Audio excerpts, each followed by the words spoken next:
Hello, everybody. Thank you for listening to the Healthy Project podcast. I'm your host, Corey Dion Lewis. And today I have not one, but two great people with me today that are really, just doing my research on the researchers, just passionate about this work and have been doing it for quite some time. So it's great to have you both here with us today. So before we get started, if you could introduce yourself and let us know what you do and what gets you up in the morning. Sarah, you want to kick us off? Okay. Absolutely. Hi, I'm Sarah Gollust. I'm a professor at the University of Minnesota School of Public Health. And I am just constantly curious about how people understand the complex public health issues of our day, how they interpret and disentangle the politics surrounding these issues, and how our media discourse helps or hurts people's understanding of public health. And that has driven my research agenda for the last 20 years, and it's what gets me working every day in my work as a scholar and an educator in public health. Awesome. And Dr. Lewis, tell us, no relation, by the way. And tell us, yeah, tell us about you, what you do, and what gets you up in the morning. So thanks for having us on the show. I'm Neil Lewis. I'm an associate professor of communication, medicine, and public policy here at Cornell University. And it's similar to Sarah, it's one of the reasons we collaborate so much. I'm also broadly interested in, you know, how do people make sense of this world we're living in, this Mm. country that we're living in, where there are these stories about what we are, how we operate, and then there's the reality, which looks a bit different. So, in a lot of my work, I'm studying that sort of gap between the stories that we tell and the Mm. reality that we live. How do we close that gap? And especially when it comes to issues like health and health inequality, education inequality, environmental justices, and so forth. So, just really trying to understand those issues and how do we address them is what really gets me up red in the morning. Awesome. And what you guys do, and this is I'm not trying to put too much pressure on you, but it's especially now 2026 where so much of the community's information is the way it's communicated is so important that like this is it makes the work in like how people get the information so important. And both of you have spent years, like you said, studying how media and messaging shape what the public thinks about health, sorry. And before we get into the research, what made this feel urgent for you, urgent work for you personally? Yeah.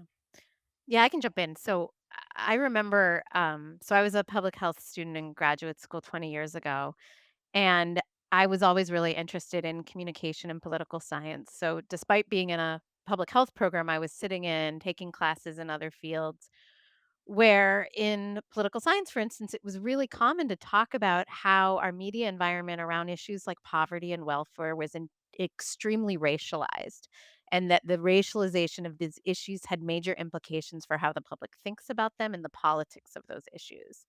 And yet, back over on the other side of campus in public health, my fellow students, faculty, the field at large was shouting at the rooftop about these health disparities between groups, like, that black men have higher rates of, cardiovascular disease compared to white folks, or whatever the comparison was, without that same sort of insight and introspection that when these issues get out into the public discourse and the public domain, that racialization matters, and that the same ideas that people might carry stereotypes or discriminatory beliefs around welfare that might transfer over into this public health context.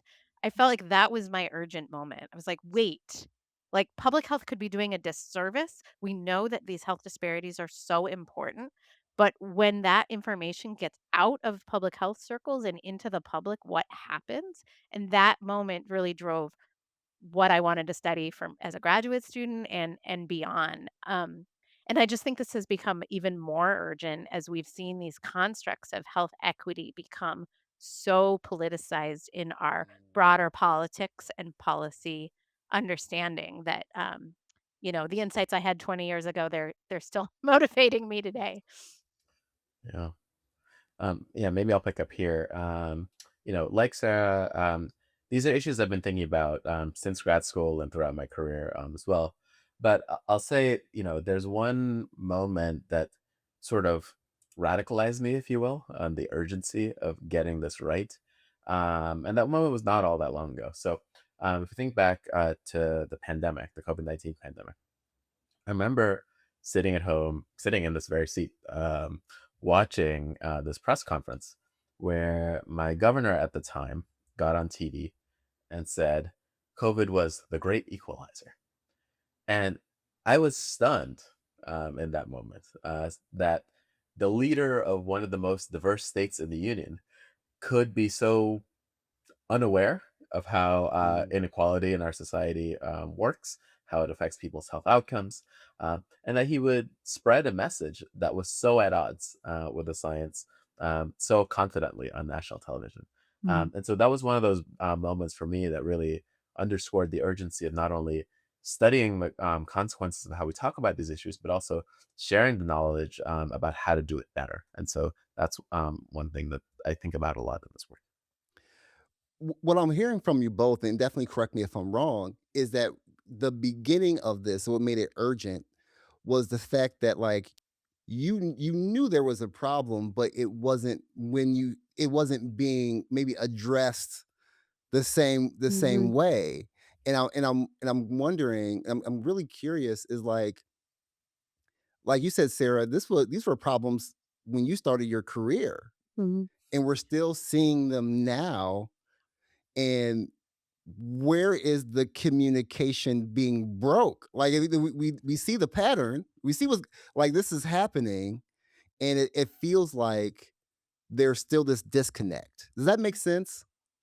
Yeah. I mean, I think part of it comes out of this idea that is so common in public health and health sciences and research generally, that if we could just tell people about the data, just tell them about the data, sort of to use Neil's argument, just show that COVID isn't equal and it's not equal in all of these Mhm. ways, right? We see these people, this group more likely to be infected compared to this group, that that will be the solution to a more equal society, that just showing people the data.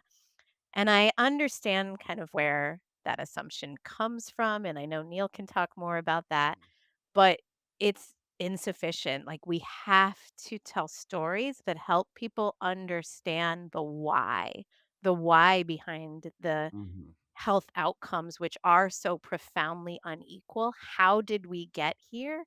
And the important correlate to that, how will we get out? What Yeah. is the policy? What are the policies? What are the approaches? What are the strategies that will make change? Because just using the data to say, you know, this group has this rate of COVID-19 or compared to this group has not been the solution. It's not gonna be the Mhm. solution, and we need to move on from that. And I do think there's growth, right? I wouldn't say things are exactly the same as they are 20 years ago. Absolutely. Over the course of my career, I've seen more people, policymakers, other, advocates and communicators be able to make those links and to be able to talk about some of the systemic factors that are the reasons why we see unequal health outcomes or health disparities. But as we've both talked about, there's still a ways to go as well. Yeah. Absolutely. So, that kind of leads a great way to lead to my next question. You both are a part of the collaborative on media and messaging for health and social policy. A big crossover, a big cross university effort. For folks that who don't live in the research world, what is COMM, right? Is it short COMM, That's right. right? Yeah. Mhm. Which is great. What is it trying to solve, and why does it take a whole team to solve it? Yeah, maybe I'll jump in here. So, our broader goal in Com is to figure out, better ways to improve people's health and well-being, and we mean that holistically, right? So we're not here to sort of wag our fingers at people, telling them to make healthier choices, as some do, and we're not about that. Instead, we think a lot about the broader social conditions that affect people's health, and what it would take to really improve those conditions. So when you have that kind of broad goal, it forces you to sort of ask yourselves, well, what would it take then to build support for changing those conditions? For changing the policies that affect whether or not people get to live healthy lives.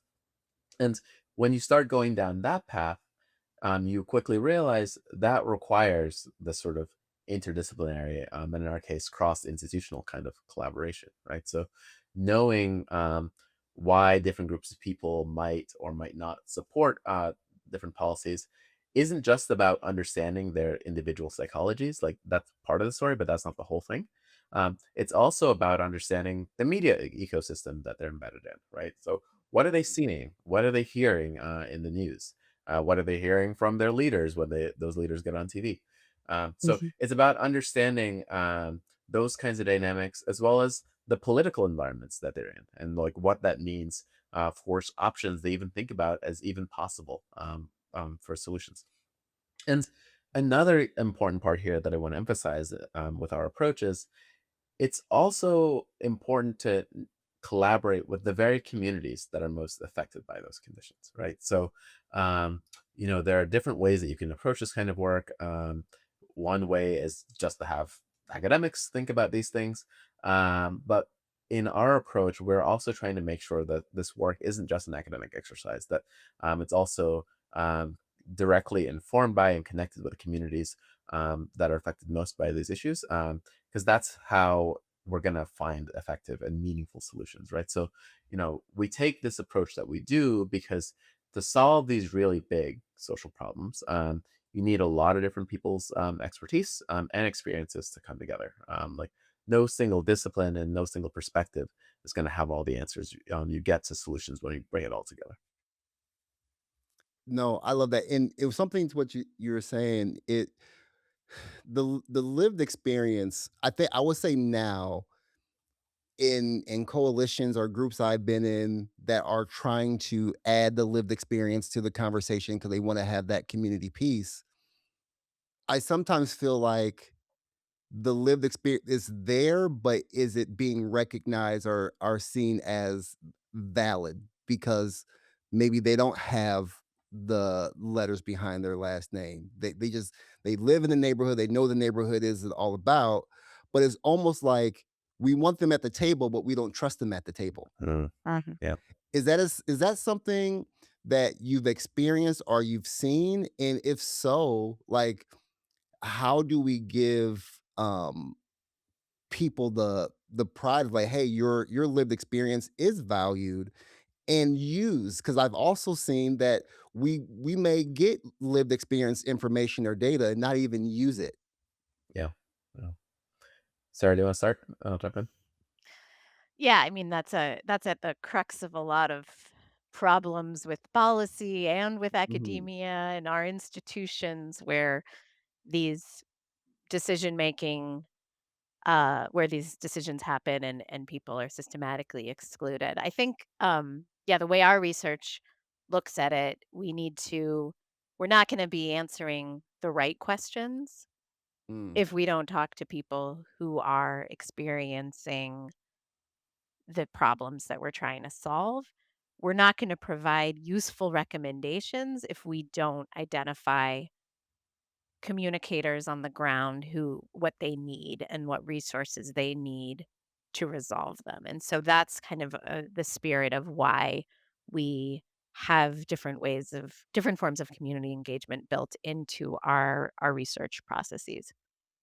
Yeah. Oh, mhm. I wanna jump to how, news media cover, racial health disparities, and one of the things that jumped out to me in your work is the finding that most research on racial equity messaging has focused almost entirely on what white audiences think, um, and that was interesting to to hear that. What does that tell us about whose voices have been centered in this conversation and whose hasn't? Yeah. That's one of the findings that's struck us most, and is something that's end up shaping our approach to doing research that we've been talking about. So, to quickly summarize for listeners, there's quite a bit of research at this point, and quite a few researchers who are doing work that's explicitly trying to figure out what are the most effective ways to communicate if you want to advance racial equity, right? And so, given that focus in this sort of growing body of research, we did this study a few years ago where we asked this relatively simple question like, well, who are these researchers studying when they're testing these messages? Um, Mm, and we found that 49% of those studies used majority white samples, another 45% used exclusively white samples. Um, so if you don't want mm, to do the mental math, that means that's 94% of these studies, right? Um, and that really stood out to us and struck us as odd and interesting. It tells us that even when we're talking about racial equity, right? A topic that's ostensibly focused on improving outcomes for racially marginalized people, the scientific community itself has largely only cared about what white people think about that.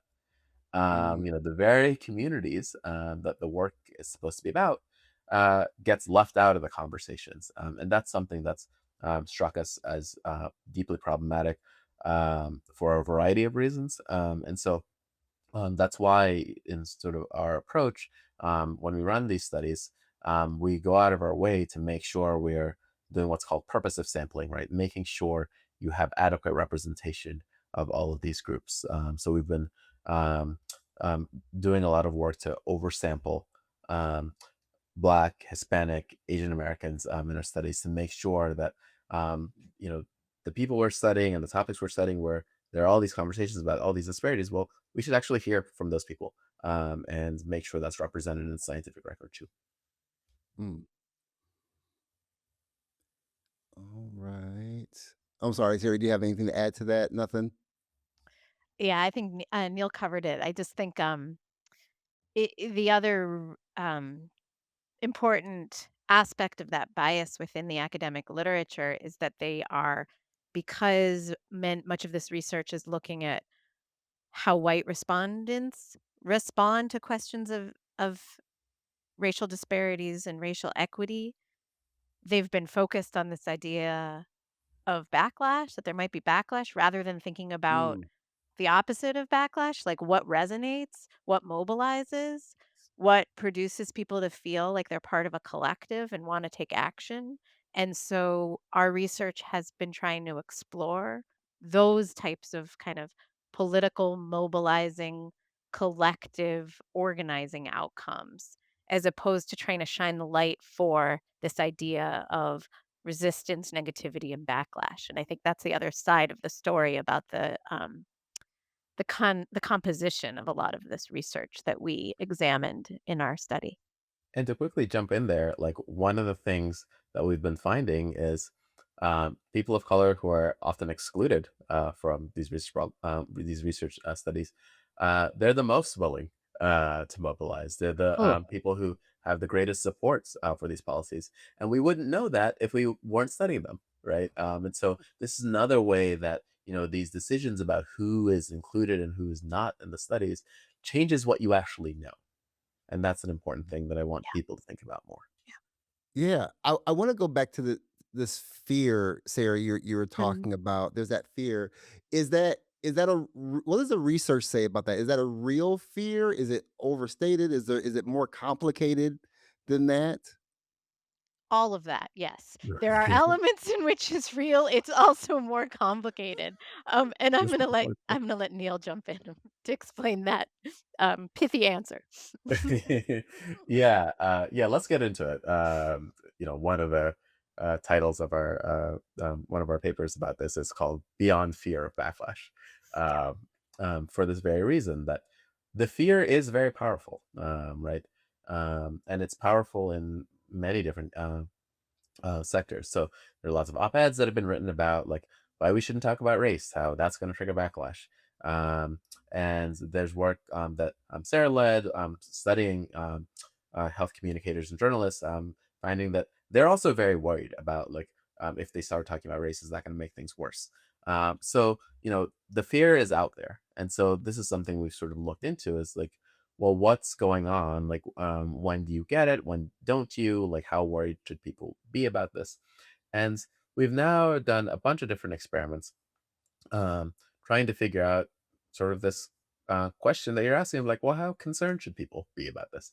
And the punchline from all of those studies is that we don't find much evidence of backlash. Now, that doesn't mean it's not there. Mm, There are conditions in which you can find it.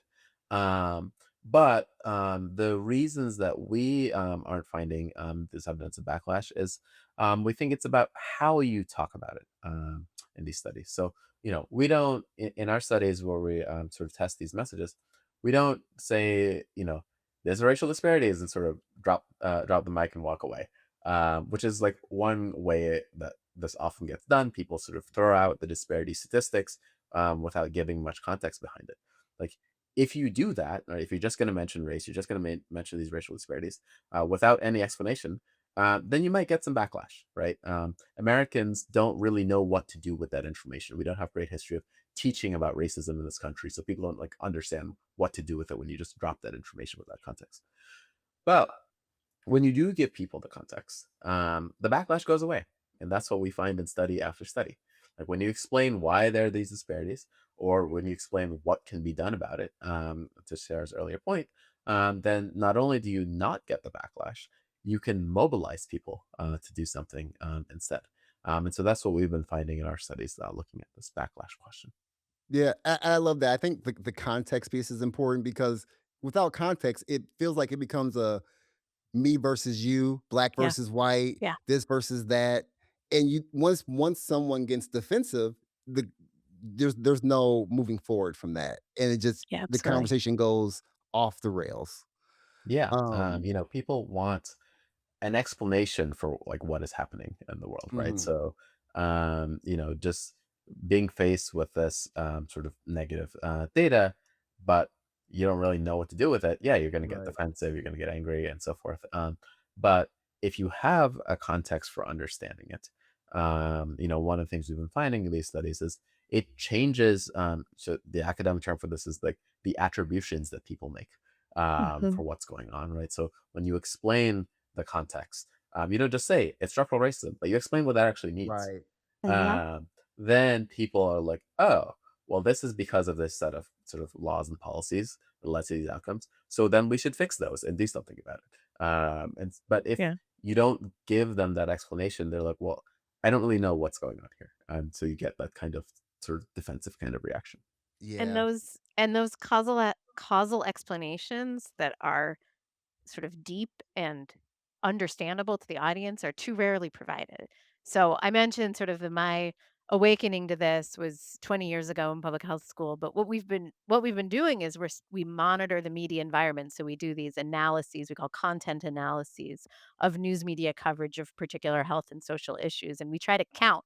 Right, we count the number of times, say, a racial disparity is mentioned in a news Mm, story, and then we count the number of times an explanation is provided for that difference. And in one study that we published a few years ago, where we were looking at news coverage of the beginning of the COVID pandemic, we found like over 100 television news clips that talked about emergent racial disparities in COVID incidence, prevalence, and mortality in the early phase of the pandemic. And two-thirds of them never gave an explanation for why that was. Never said mm. why people of color were dying in higher rates.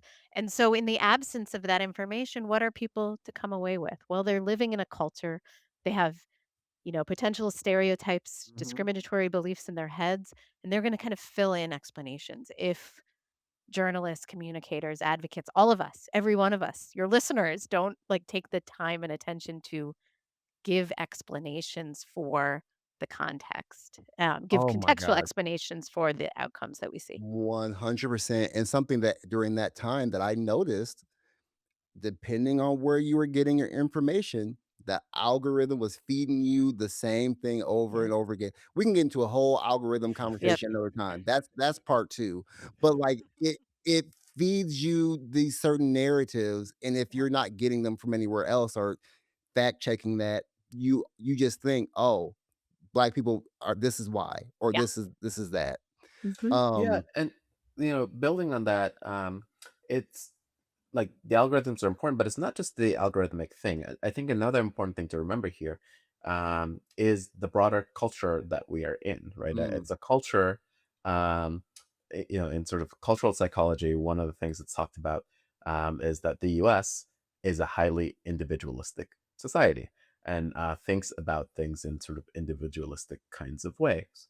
And so if you're reading the news, watching these clips or so forth, and all you're hearing is like, well, these groups are dying more, these other groups, and without any other additional information about that, then the sort of cultural default that you're going to sort of land on is, well, there must be something wrong with those people, right? yep.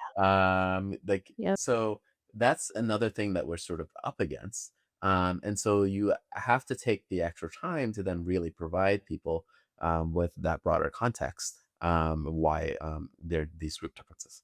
Yeah, and that No. default Mhm. understanding shows up so much in our health discourse because for so long we've been told that the reasons people are healthy or not healthy is because of what they do, right? The diet, the Mhm. exercise, the smoking, drug use or not in and so these like really in as Neil said, individual explanations um are still real they're really living with us in how people think about what it means to be healthy.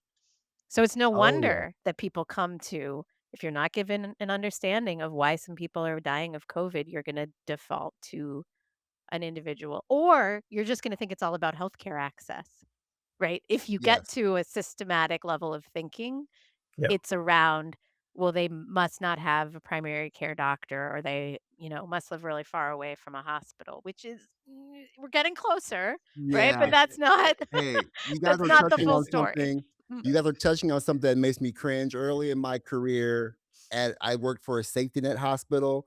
I had a patient in my office who was, uncontrolled diabetic, and I put in front of this man, healthy options of fresh fruits and Mhm. vegetables, and he said to me very firmly with a lot of, language I'm not gonna say, this is a family show, of I get $50 a month in food stamps. What the hell am I gonna do with this? And I go, "Oh, Uh-huh. yeah."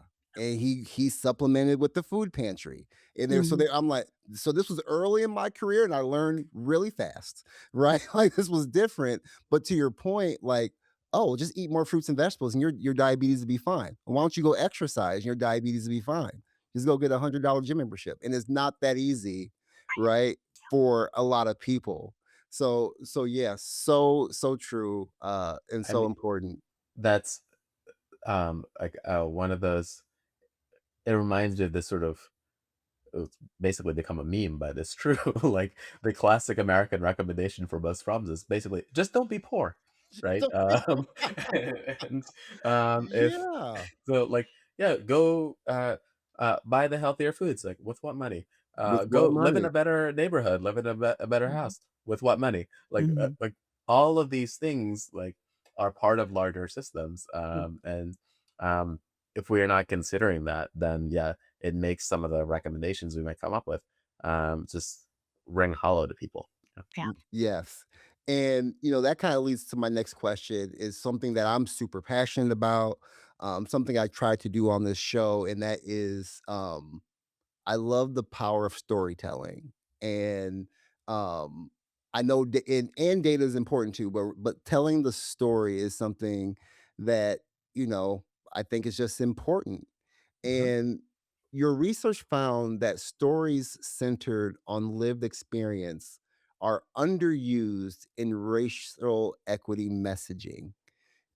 Why do you think there's that gap? Why does that gap exist? Yeah, maybe I'll jump in here. It connects a little bit to something Sarah started talking about earlier, but um, part of it is there's the sort of perceived tension based on how scientists are typically trained. So to give some of that context, like part of scientific training is to focus on broad patterns in data, right? So you're trying to look at the forest, not particular trees. And so scientists are taught to show me the data, don't tell me about an anecdote. Like that's Mm, really sort of drilled into us all along. And on one hand, there's good reason for that kind of training. Yeah, we are here to understand broader systematic patterns, but it can miss a couple of things. First, forests are made up of trees, so you can actually learn something from paying attention to a particular tree in front of you. You can learn things from hearing particular people's stories. Um, but like one of the things to consider is like that story in its broader context, right? So you can ask, is this story similar or different from others that you've heard or other data that you've seen? Either way, that tells us something. Like, what does it tell us? That's some. These are important questions to ask and to answer and share. But the second piece of this is, you know, something we know from sort of decades of research on communication, which is that stories are incredibly powerful for getting people to immerse themselves into situations that we're trying to get them to understand, right? So in academia, we talk about this as narrative transportation. But what the research has found is that stories are far more powerful than just talking about data. And so that's one of the reasons sort of we've been highlighting in our work the importance of incorporating these narratives more and more. I teach a quantitative research methods class to new PhD students every year. And in that class, I tell my students like, no one has ever been moved by my regression equations, um, but sharing the stories that illustrates what the research is actually about, that gives people a reason for caring about the work, about why we're doing it, and then for wanting to get into the details. But like, you need to give them like something more than this sort of abstract data to begin with. And so like that's one of the reasons, for instance, that I almost always open my research papers with quotes that helps to ground the reader and what the research is about. It gives people a reason for reading it. And Mhm. so, we've been talking a lot about some of our COVID research. One of these papers that we mentioned earlier actually opens with a quote from Dr. King's speech, The Other America. And it does that because when we sat down to write the paper, like we thought, all right, we're going to walk people through a bunch of statistics. Um, but before we do that, we need to give them like a sense of what they'll be reading. And when we thought about that, we realized that what we're really asking people to read about in this academic scientific paper is to read about the story of two Americas that King talked about, and how Oh, the wow. pandemic played out differently for people who are ostensibly citizens in that same country. And so that's again another way of um, drawing people into a lot of this data that we're going to walk through. But the data is also a story. Right? It's telling a larger story about this nation, about what we that we all live in. Mhm. No, love that, love that. And I love being able to there's something about reading the data, but having that quote, like, "Oh, it clicks. Oh, this is what this means. Mhm. This is what I'm reading. This is what I'm talking about." Um, Sarah, you mentioned it earlier, like 20 years ago to Mhm. now, there's a lot that has been changed in the right way. A lot of Mhm. good has happened when it comes to, communication. And instead of saying, "Hey, it sucks out here right now," right? What are you guys seeing that gives you hope around the research and the work that you're doing that, like, hey, there are moments where it feels like it's not looking well, but hey, there's the light at the end of the tunnel. Um, yeah, I mean, there's lots of different ways I can answer this, but I think one is that we we shouldn't hide from talking about racial justice just because it's hard. It feels really hard Mhm. right now because of the political context. But we've found in our research that it's not inevitable that it's going to turn people off. And in fact, there are more people that support this movement than don't, that we can stay in it for the long game and we can develop strategies that are effective for talking about the racial inequalities that are so deep in this nation. Um, I mean, we can talk about different examples, but that's kind of at the high level where I Mhm. I still see hope, and it's hope that comes from the research. It's hope that comes from getting to do this research with collaborators like Neil and our big multidisciplinary team and our partners, as Neil mentioned, our community partners who care about this work. And so um, it's those networks of connection that also bring me hope personally in Oh, working within public health in this time. love that. Yeah. Yeah, co-sign everything that Sarah just said. But then, like, emphasizing also something we talked about earlier, which is some of the effects themselves, right? That in this work where we've been sort of broadly sampling people from across racial and ethnic groups, across partisan groups, and so forth, we've been finding very effective ways to persuade people to support effective policies to address these issues, right, and to mobilize them to advocate for these changes. Like that gives me a lot of hope. Um, yeah, I think the results themselves give us some optimism. The people that we're working with give us optimism. And yet, tracking the public opinion data, as Sarah mentioned, like that's not something to sleep on, right? Yeah. The news often covers the sort of negative sentiments around health equity and equity and justice conversations and so forth.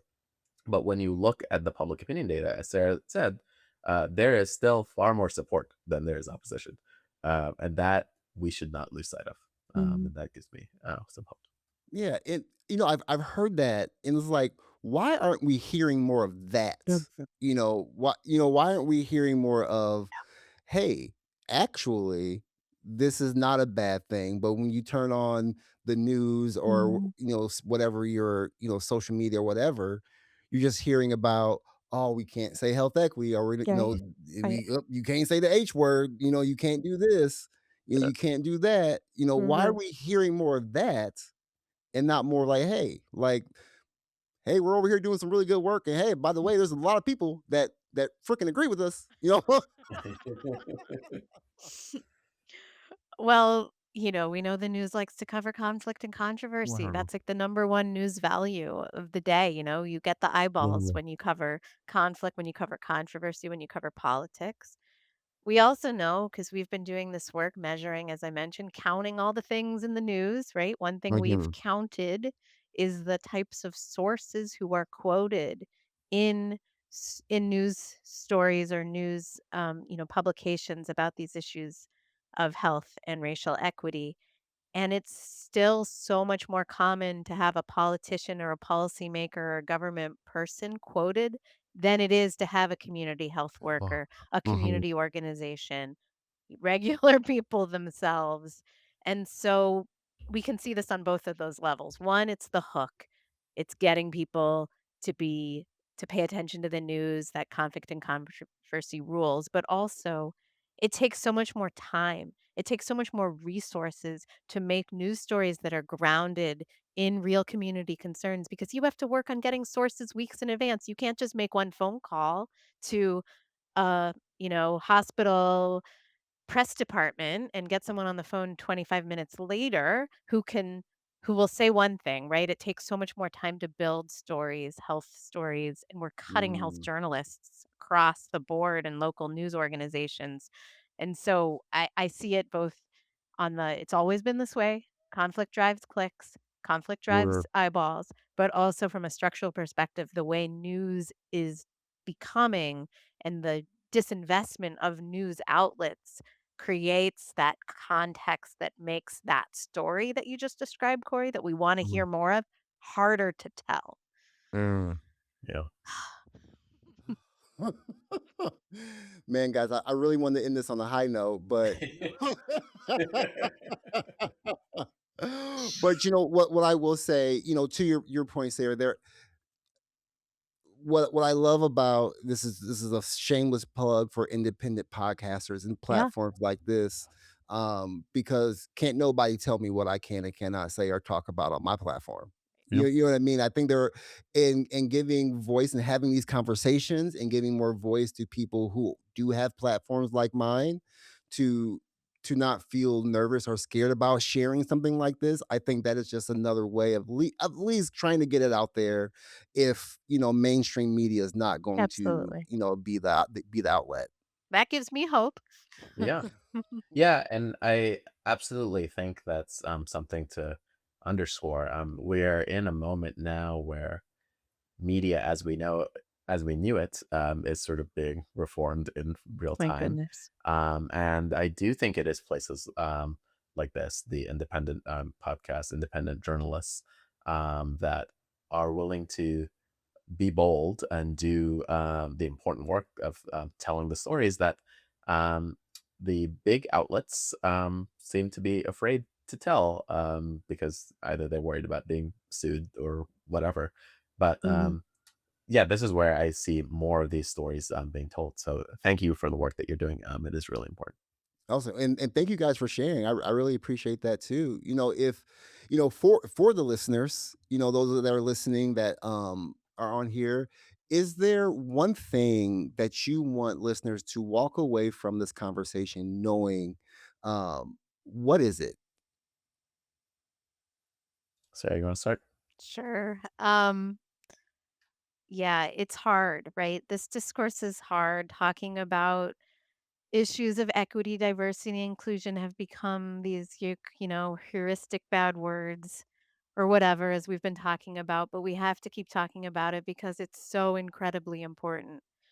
And we don't have to use words that are not gonna resonate with our audience. I mean, communication 101, right, is use the words that your audience are gonna understand. So if Mm, that means not using the word health equity because your audience is gonna draw some misunderstanding conclusions from that word, then use the word that will resonate, right? Talk about things in mm. natural ways and understandable ways, but keep talking about them. Like this is not the time uh to be quiet or to try to make these issues invisible.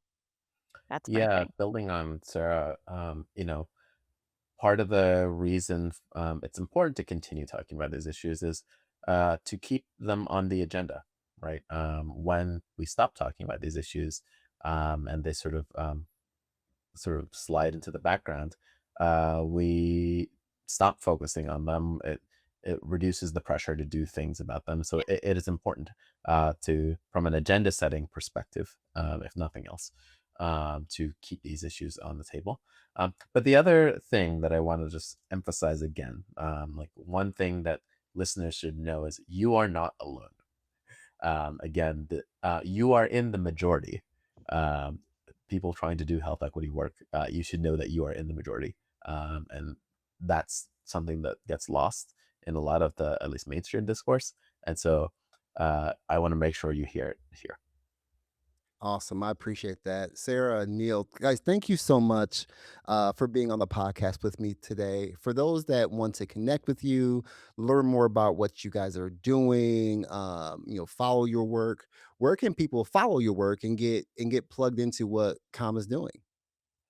Yeah, so two places that are easy to follow us. We have a website, comhsp.org. So that's where we keep latest work, also all the not only sort of new papers, but uh, summaries of them that are broadly accessible, news that's coming out, so forth. All that goes there. And if you are on LinkedIn, you can follow us there too. And we're constantly sharing research, and not just our research, but other related work that people should know about too. Yep. What Neil said. Awesome. Again, and I will also make sure I have all of those links in the description of the audio and video YouTube description for everybody to kind of get to easily as well. Again, both of you, thank you so much for your time today. I learned a lot and I really appreciated your time. Everybody, thank you so much for listening to the Healthy Project podcast. I'll let you next time. Thank you. Thanks.